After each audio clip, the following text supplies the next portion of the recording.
গেলাম 5 বার। আমার কাছে বলে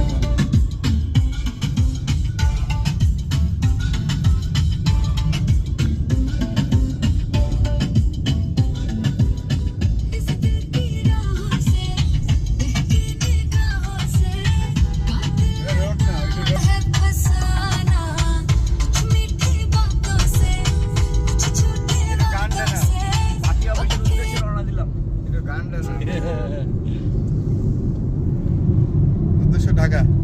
না যাবো তো এক সময় যাবো না হ্যাঁ নিঃসন্দেহে কালকে শুভ বলছে খুব যা বলে শোনা ভয়েস শোনা যাবে নাকি ঠিক আছে হয়ে গেছে বন্ধ করে দাও